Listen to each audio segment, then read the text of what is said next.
Fala galera, e aí, tudo certo com vocês?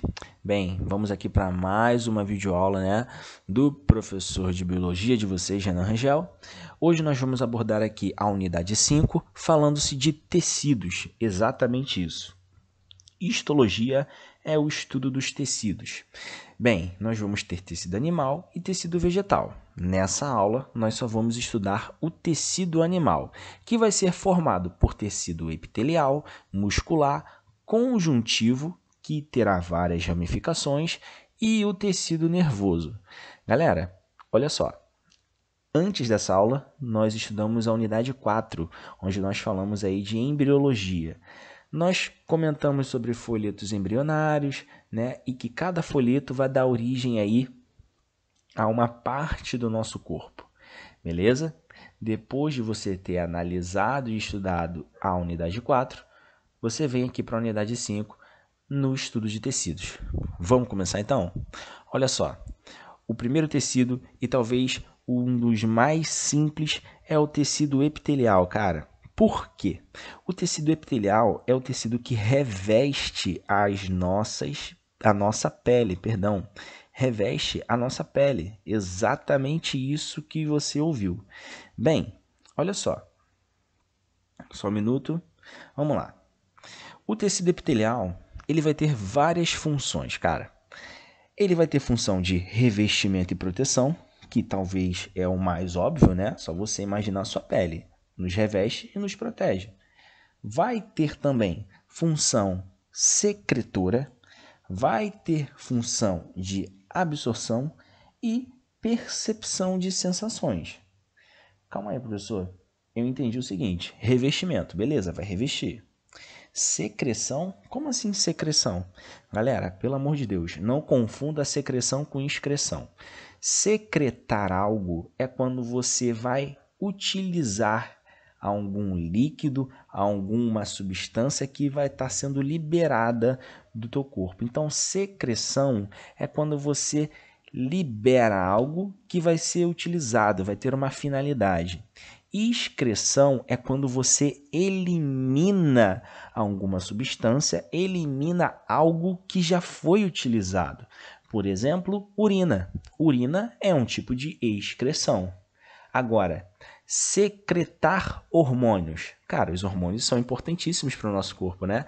Então, nós secretamos eles e não excretamos eles. Beleza? Bem, olha só. Função de absorção. Nós vamos ter tecidos epiteliais que vão ter função de absorver nutrientes para nós, né? Um grande exemplo disso é o nosso intestino delgado, que são cheios de células que vai ter aí vários cílios e esses cílios vão captar, vão absorver nutrientes. E percepção de sensações, né? O toque, o tato principalmente. Bem, como que vai dar a origem para os tecidos epiteliais? A origem do epitélio vai ser através da ectoderme, mesoderme e endoderme, sendo que a parte mais externa é a ectoderme.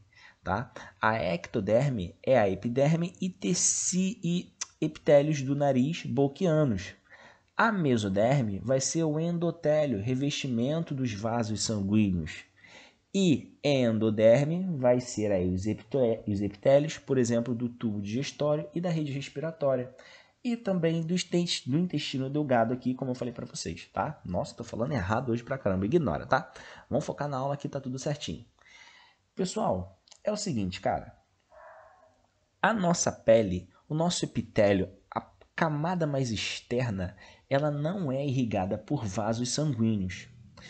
Todo mundo já brincou da seguinte forma: pegou uma agulha ou pegou um alfinete e furou a pelezinha. Aí ficou brincando assim: ah, eu não sangro, né? Tu já percebeu isso? Quando você era pequenininho, você pegava a agulha, furava bem de leve até transpassar essa agulha para o outro lado da tua pele, mas você não sangrava. Por que você não sangrava? Porque ali você só afetava o epitélio, a camada mais externa.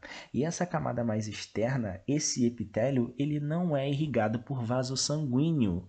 Se ligou? Beleza? Agora, olha só. As células epiteliais, elas têm que ter uma base. essa base que elas ficam sustentadas se chama lâmina basal. Preste atenção aqui no livro de vocês, ó. A base dos tecidos epiteliais é o tecido conjuntivo. É um outro tipo de tecido, tá, galera? Vamos lá. Entre eles está a lâmina basal, produzidas pelas células epiteliais. Então, olha só que bacana, olha só que curioso. São as próprias células epiteliais que liberam certos líquidos e esses líquidos formam uma lâmina basal, ou seja, o chão delas, podemos dizer assim. Se ligou? Bem, essas células epiteliais vão ter especializações.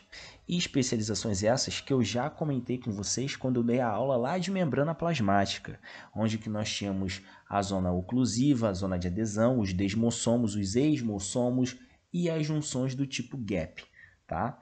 Eu expliquei isso lá na aulinha de membrana plasmática. Mas vamos dar uma recalchutada bem rápido aqui. O que seria essas especializações? São formas das células epiteliais, principalmente, ficarem ligadas umas às outras, juntinhas, unidas.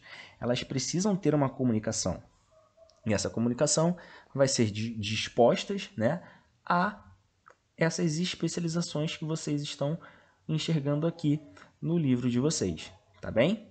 As microvilosidades, elas vão ter mais uma função de transporte e de absorção. Por exemplo, os cílios, lá na tuba uterina da mulher, vai ter função de transporte do ovócito secundário. Vai transportar aquele ovócito, se ele for fecundado, é claro. Tá? Agora, em nós, ser humanos de modo geral, seja homem ou mulher, nós vamos ter lá no intestino delgado, mais uma vez ele aparecendo aí, as vilosidades, né, que são os cílios que vão capturar e vão absorver nutrientes. Fechou? Bem, olha só que bacana agora. Vamos lá. A classificação dos tecidos epiteliais vai ser o seguinte, cara. Vai ter uma classificação quanto ao número de camadas e quanto ao tipo de tecido. Olha só, nós vamos ter revestimento que podem ser simples, estratificado, pseudoestratificado, né? Que são quanto aos números de camada. Mas nós podemos ter uma classificação também quanto à forma dessa célula. Pode ser pavimentosa, cúbica ou prismática.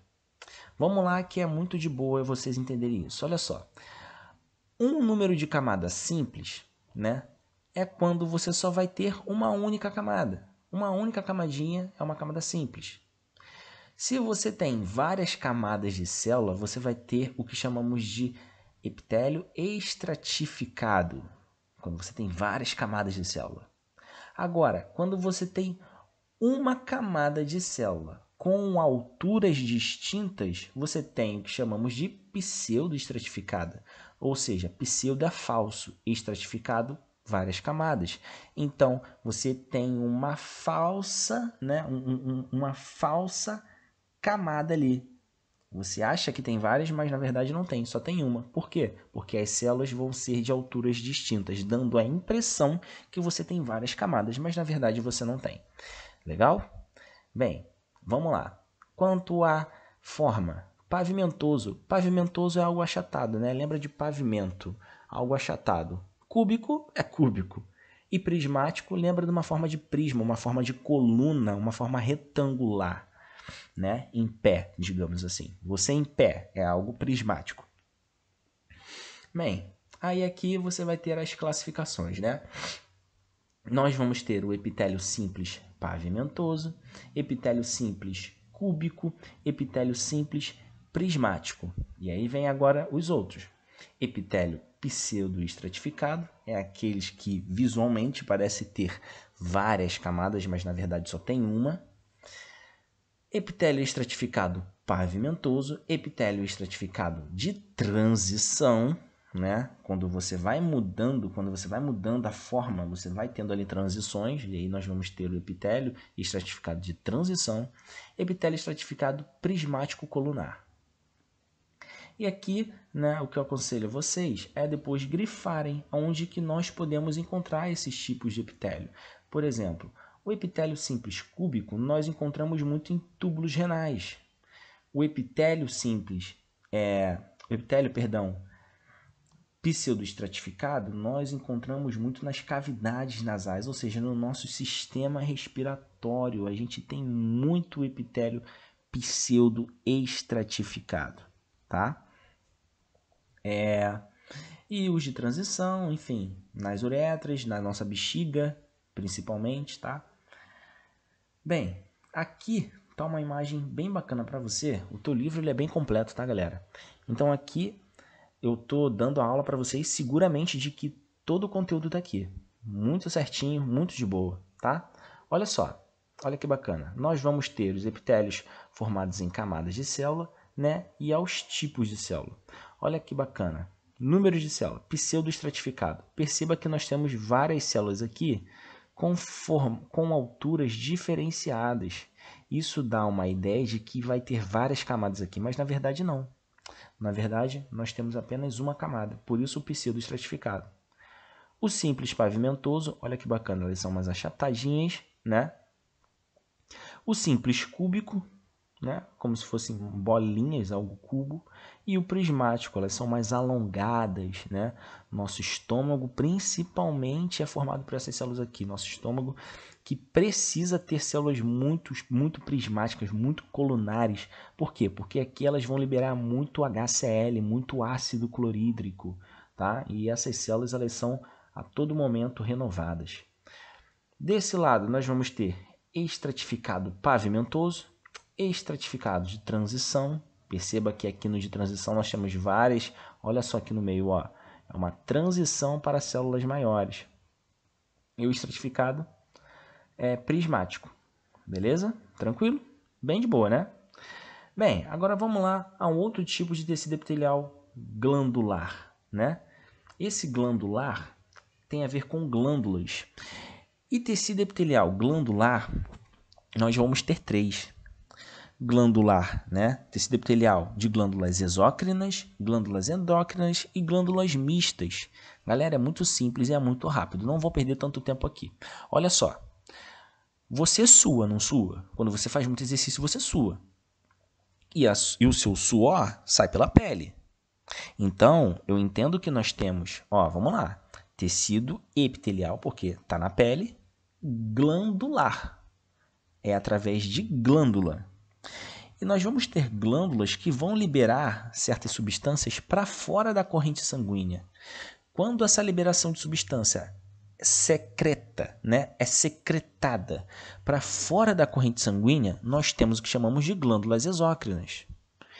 Quando essa substância é secretada para dentro da corrente sanguínea, para dentro do nosso corpo, né, dentro da nossa corrente, nós vamos ter as glândulas endócrinas. E quando você tem órgãos, né, e tecidos fazendo essas duas coisas, você tem o que chamamos de glândulas mistas. Por exemplo, o seu suor é uma glândula exócrina. Agora, produção de hormônio, principalmente lá na hipófise, lá no hipotálamo, nós vamos ter glândulas endócrinas. Os hormônios são jogados para dentro dos vasos sanguíneos. Então, são glândulas endócrinas, são glândulas produzidas, que vão produzir, hormônios. E nós vamos ter as glândulas mistas. O pâncreas é muito famoso, tá? Por quê? O pâncreas ele libera enzima. E essa enzima é jogada lá para um tubo vazio, onde nós chamamos de duodeno. Essas enzimas vão ajudar na digestão dos alimentos, né? Vão auxiliar. Porém, o pâncreas ele também vai liberar um hormôniozinho bem famoso chamado de insulina. E a insulina é jogada na tua corrente sanguínea. Olha só que louco. Então, o seu pâncreas ele libera enzima para um tubo para auxiliar na digestão, porém ele também libera uma substância na corrente sanguínea. Beleza? Legal? O nosso testículo, homem, também, e ovário, mulher, também é uma glândula mista, né? Vamos lá, no homem liberamos espermatozoide para fora do nosso corpo. porém também produzimos o hormônio testosterona, que é jogado para dentro da corrente sanguínea, glândula mista. A mesma ideia, a mulher nos ovários. Mulher libera o ovócito secundário, lá na tuba uterina, para ter a fecundação. Porém, elas também produzem hormônios, progesterona, né? Estradiol, para dentro da corrente sanguínea. Fechou? Galera, eu vou fechar esse vídeo aqui e no próximo vídeo eu continuo o tecido conjuntivo, senão vai ficar uma ideia de vídeo muito grande e vai ficar muito maçante, tá? Então eu vou separar essa aula aqui em dois momentos, beleza? Até a próxima.